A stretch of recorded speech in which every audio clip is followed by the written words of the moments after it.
Ikaze kuri Nkerabigwi mwese, ikaze mwe mwakoze subscribe rero aho tubana umunsi ku munsi. Ni ikinyamakuru Umuseke cyanditse inkuru y'umwana yarangiye nabi. Ni inkuru y'umwana wahoraga ashaka kumenya se rero byarangiriye mu marira. Ni inkuru ndi kubona ku kinyamakuru Umuseke aho batubwira ko umwana w'imyaka 12 y'amavuko wahoraga yasanzwe mu mugozi amerewe nabi rero, ariko abamutabaye bamujyanye kwa muganga apfa akigera ku kigo nderabuzima. Ibi byabereye mu karere ka Ruhango mu murenge wa Ntongwe, aho uyu mwana rero yabanaga na sekuru na nyirakuru babyara nyina, ndetse bakaba bari nabo bamureze. Uyu mwana w'imyaka 12 y'amavuko yapfuye abamutabaye bamugejeje kwa muganga nyuma yo kumusanga mu mugozi yenda gupfa.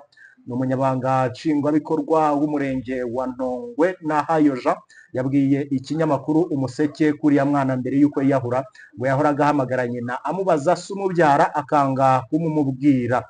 Gitifu Nahayo rero ngo agakeka ko intandaro yo kugerageza kwiyahura byavuyemo urupfu rw'uyu mwana byaturutse kuri iki kibazo. Ati nyina umubyara yibera mu mujyi wa Kigali, ati umwana we rero arirwa n'abo babyeyi barimo sekuru na nyirakuru.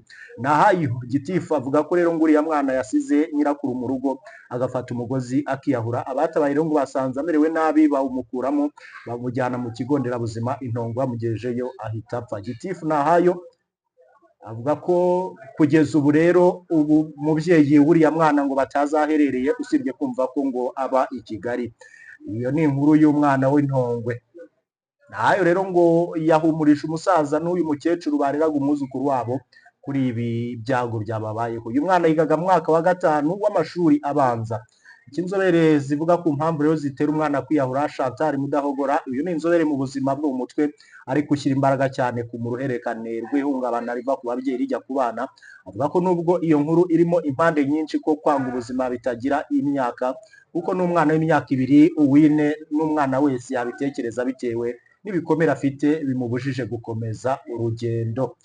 Ngayo nguko babyeyi, nyaboneka mujye mwita ku bana banyu. Uyu ni umuherwe ariko Dangote, uyu agiye ngo kuzahura igihugu cy'u Burundi nk'uko mbibona ku kinyamakuru bigiye bitandukanye.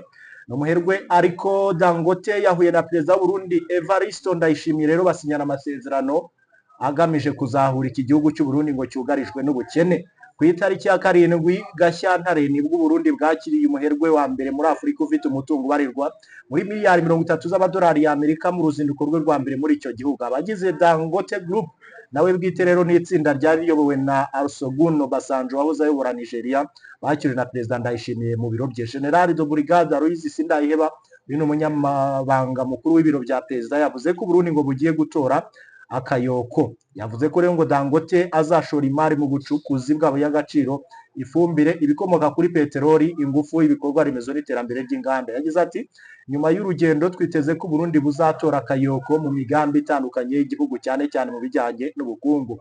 Sindayihebura rero yavuze ko ngo bizera ko nyuma yo gusinya amasezerano Burundi buzava mu bukene bugarije haba mu mijyi ndetse no mu byaro. Reka tubyitege turebe niba ariko Dangote agiye kuzahura koko u Burundi cyangwa se ari bya bindi byabo. Nitwa Nkerabigwi.